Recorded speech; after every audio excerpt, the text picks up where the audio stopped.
there a place where reality and unreality converge? An Empyrean, a heaven that humanity has always misunderstood? A realm where gods and mortals meet? Answer me, Magnus. Magnus shook his head as motes of misty light began to form around him. A teleportation lock from his vessel in orbit. Wind from nowhere began to breathe. What are the voices? Lorgar screamed over the rising winds.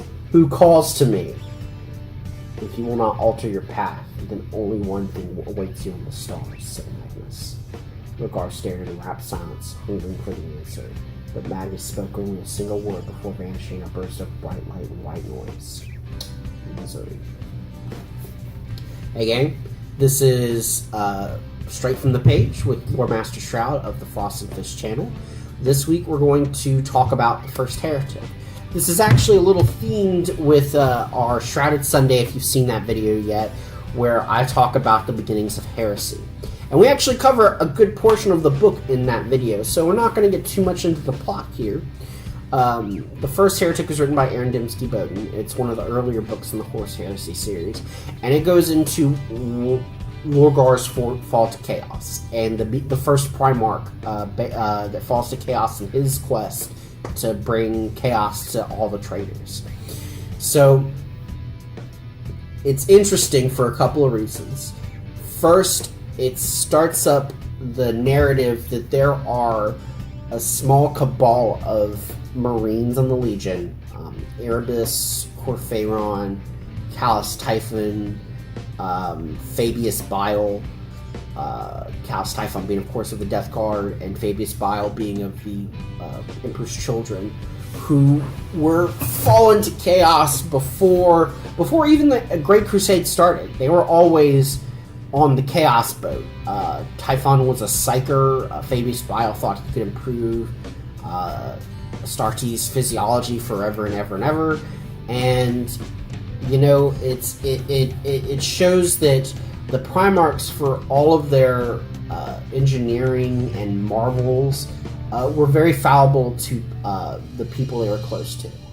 And this becomes a very important way to distinguish good heresy novels from bad heresy novels, is you see that strong supporting cast that makes the Primarchs more human.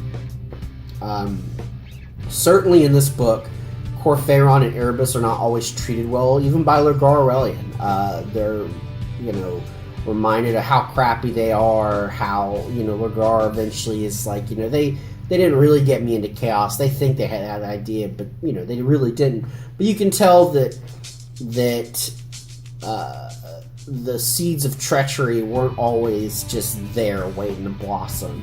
That chaos was always in the wings waiting to manipulate this to their advantage.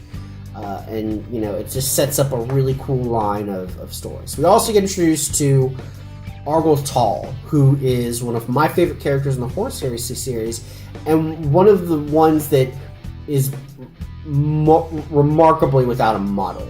We're talking about one of the most important word bearers besides Corpheron and Erebus. He is the first possessed Chaos Marine, the leader of the Galver Bach, the chapter master of the Serrated Sons. He is the Crimson Lord, and he is such an interesting character. I can't stress that enough. This is someone who is very unhappy that this is how things have turned out. He is fundamentally disgusted that chaos even exists, but he goes along with it willingly because he accepts the truth of it, that there's a half-truth to what chaos says, and that is that there are so many threats in the galaxy. Aliens, more aliens. I mean, everything is conspiring for humanity's destruction, and the only way to save them is by getting these superpowers, which is how they look at them. Getting these abilities that will let them survive, and thrive. They look at there's a flashback sequence that describes the destruction of the Eldar Empire, and they see that as a lesson, that if they reject the Chaos Gods, they will also be struck down and destroyed for, not properly bringing them in. You have to forgive me. I mentioned this in Shroud Sunday, but I'm filming all these videos the same day. I'm quite ill, so if I'm rambling, I'm also doing this extemporaneously too. So back to it. Argyle recognizes all this information, and he just accepts that chaos is necessary.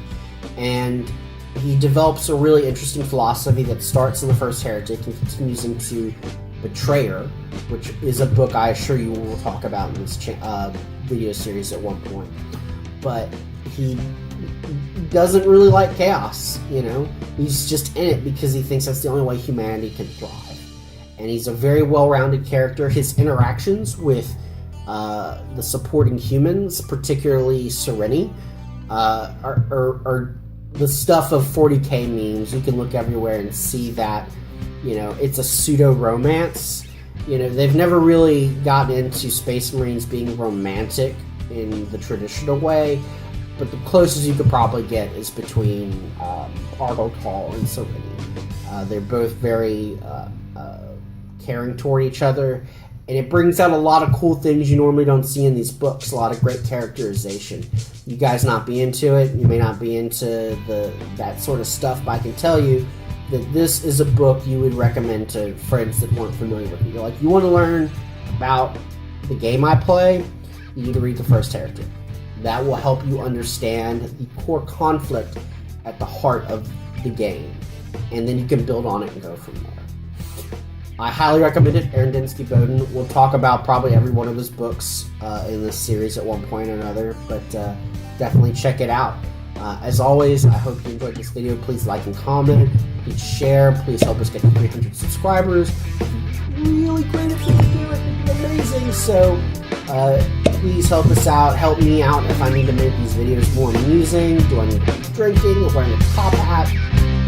Whatever, man. Just tell me what I need to do, and I will try and make it happen. As always, happy wargaming and